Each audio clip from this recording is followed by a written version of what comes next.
Hello everyone, good evening. कैसे हैं आप सभी लोग। Welcome back to dear study 2.0। स्वागत है दोस्तों आप लोगों का आपके अपने चैनल में। आइए दोस्तों शुरू करते हैं हमारी जीके एक्सप्रेस की स्पेशल क्लास। दोस्तों इस क्लास में हम बात करते हैं ऐसे कॉमन क्वेश्चन जो कि स्टेट और सेंट्रल लेवल के क्वेश्चन के लेवल के बराबर है। आप लोग अगर सेंटर या स्टेट का कोई भी एग्ज़ाम उठाकर देखेंगे तो आपको हूबहू पैटर्न इसी प्रकार का मिलेगा। तो ये सेशन आप लोगों के लिए काफ़ी इंपॉर्टेंट होगा। इससे पहले हमने सेट नंबर 1 डाला था, अगर आप लोगों ने वहीं नहीं देखा है तो प्लेलिस्ट में जाकर सेट नंबर 1 जीके एक्सप्रेस डाल के देख लीजिएगा। तो चलिए शुरू करते हैं आज की हमारी वीडियो का। हमारा पहला क्वेश्चन, निम्नलिखित में से किस नदी के साथ चंबल नदी का विलय होता है। हमारे 4 ऑप्शन दिए हैं, बेनास, गंगा, नर्मदा या ऑप्शन नंबर डी यमुना। तो दोस्तों इसका आंसर है हमारा ऑप्शन नंबर डी यमुना।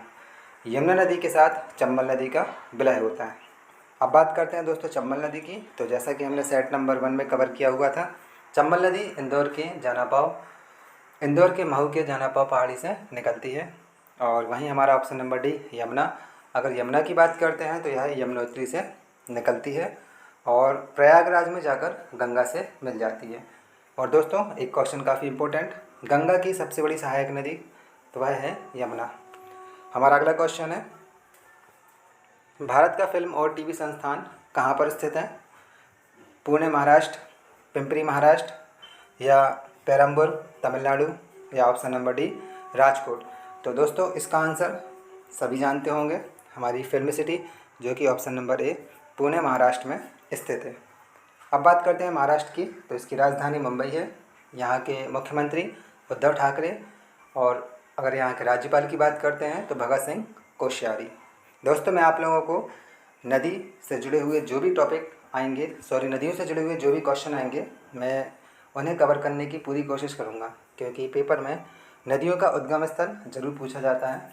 और दूसरी, आप लोगों को हर राज्य की राजधानी और वहाँ के मुख्यमंत्री, राज्यपाल याद करवा दूंगा दोस्तों आप लोगों को। आप लोग बस इस सेट को ध्यान से लगाते रहिएगा। हमारा अगला क्वेश्चन है, अमरावती, भवानी, हेमावती और कामनी निम्नलिखित में से किस नदी की सहायक नदियां हैं। हमारे ऑप्शन है महानदी, गोदावरी, कावेरी या ऑप्शन नंबर डी कृष्णा। तो दोस्तों इसका आंसर है हमारा ऑप्शन नंबर सी कावेरी।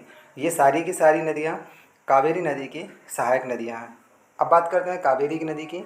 तो कावेरी नदी यह पश्चिमी घाट के ब्रह्मगिरी से निकलती है और अगर इसकी लंबाई की बात करते हैं तो इसकी टोटल लंबाई है 800 किलोमीटर। अब बात करते हैं दोस्तों इसके पास जो कि प्रसिद्ध हिंदू मंदिर है, काफ़ी जाना माना है, तिरुचिरापल्ली। यह हिंदुओं का प्रसिद्ध तीर्थ स्थल है। एक काफ़ी इम्पोर्टेंट क्वेश्चन, कावेरी जल विवाद। काफ़ी क्वेश्चनों में ये क्वेश्चन पूछा गया है, कावेरी जल विवाद किन 2 राज्यों के बीच में हुआ है। तो ये दोस्तों आप लोग याद करना, कर्नाटक और तमिलनाडु। कर्नाटक और तमिलनाडु के बीच में कावेरी जल विवाद चलता है। हमारा अगला क्वेश्चन है, फेडरेशन कप, विश्व कप, 11 इंटरनेशनल ट्रॉफी और चैलेंज कप के विजेताओं को सम्मानित किया जाता है।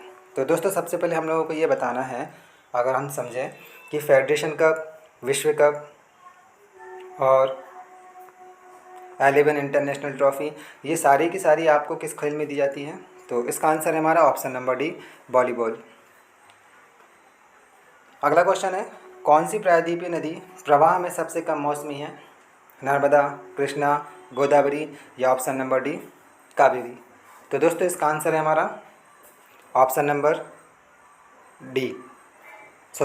सी गोदावरी।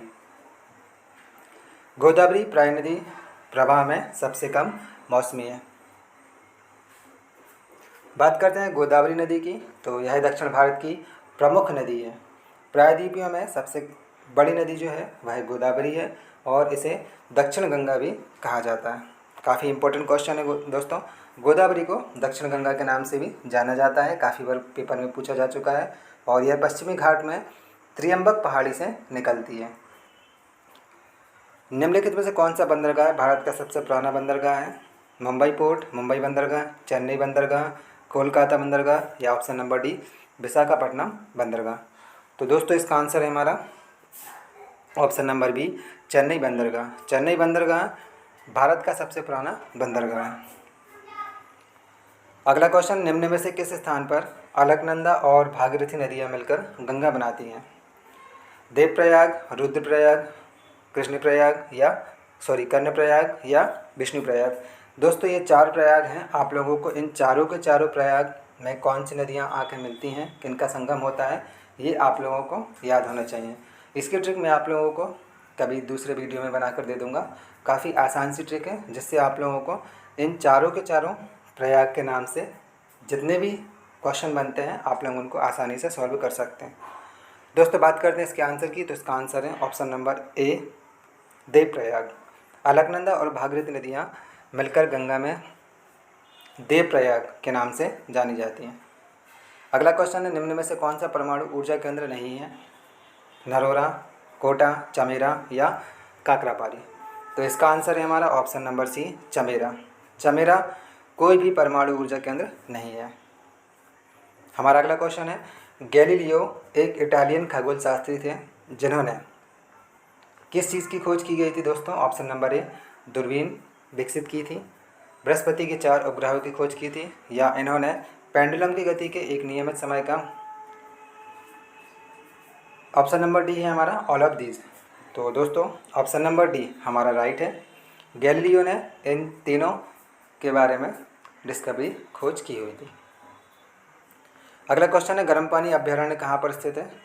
हमारे ऑप्शन है गंगटोक सिक्किम में, कोहिमा नागालैंड, दिफू असम या फिर जूनागढ़ गुजरात।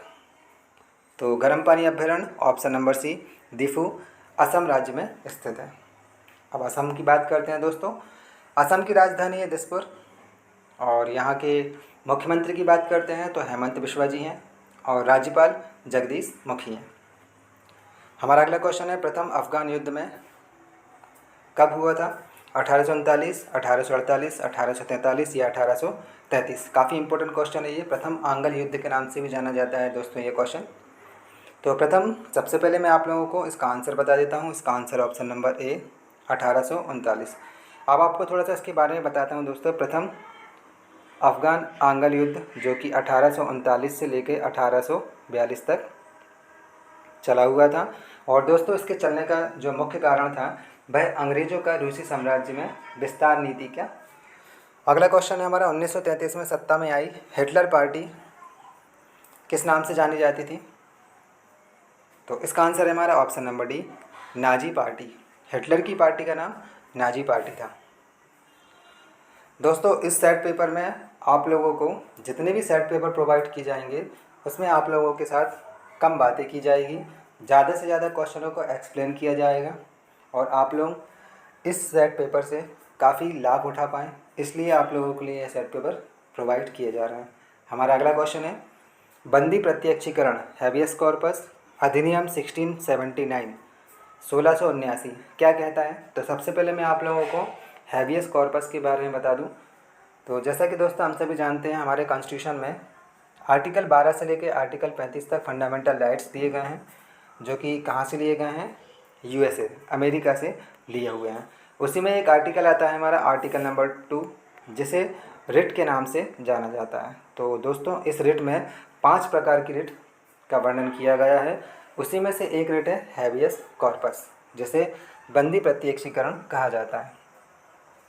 तो इस अधिनियम में दोस्तों आप लोगों को बताना है क्या बताया गया है। हमारा ऑप्शन नंबर 1 दिया गया है, एक कैदी को या तो त्वरित सुनवाई या जमानत में रिहा करने के लिए सुविधाएं प्रदान की जाती हैं। Option number B, habeas corpus कहता है कि किसी को भी उसके खिलाफ आरोप बताते हुए रिट या वारंट के बिना कैद नहीं किया जाना चाहिए। ऑप्शन नंबर सी, राजा के आदेश द्वारा मनमाने कारावास से लोगों की व्यक्तिगत स्वतंत्रता की रक्षा करना चाहिए।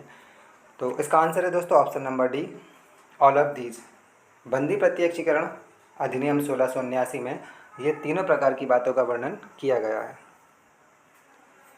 हमारा अगला क्वेश्चन है, गुवाहाटी उच्च न्यायालय किसका न्याय तंत्र है? असम, नागालैंड, अरुणाचल प्रदेश या option number D, all of these.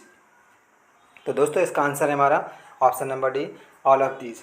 Guwahati उच्च न्यायालय असम, नागालैंड और अरुणाचल प्रदेश इन तीनों का न्याय तंत्र है। अगला और हमारा लास्ट क्वेश्चन है, each year world red cross and red croissant day is celebrated on. Red cross day किस दिन मनाया जाता है? तो जून 8 जून को, 18 जून को, 8 मई या 18 मई को। तो ये काफ़ी इंपॉर्टेंट क्वेश्चन है दोस्तों, कई बार एग्जाम में पूछा गया है। इसका आंसर है ऑप्शन नंबर सी, 8 मई। रेड क्रॉस डे 8 मई को मनाया जाता है हर साल। तो दोस्तों ये रहे हैं हमारे टॉप 15 क्वेश्चन। काफ़ी कॉमन होते हुए भी ये क्वेश्चन काफ़ी इंपॉर्टेंट है सभी एग्जामों में आप लोगों को। इनमें से एक क्वेश्चन आप लोगों को, तो दोस्तों आप लोगों के लिए यह सेशन काफ़ी इंपॉर्टेंट होगा। फिर से मैं आप लोगों को और सेट पेपर प्रोवाइड करूँगा। अगर आप लोगों को अच्छी लगती है तो रिस्पॉन्स ज़रूर दीजिएगा आप लोगों को वीडियो बनाने के लिए, और वो देंगे आप। आशा है दोस्तों आप लोगों को यह वीडियो अच्छी लगी होगी। अगर वीडियो अच्छी लगी है तो वीडियो को लाइक कीजिएगा, अपने दोस्तों में शेयर कीजिएगा। और वीडियो देखने के लिए थैंक यू दोस्तों।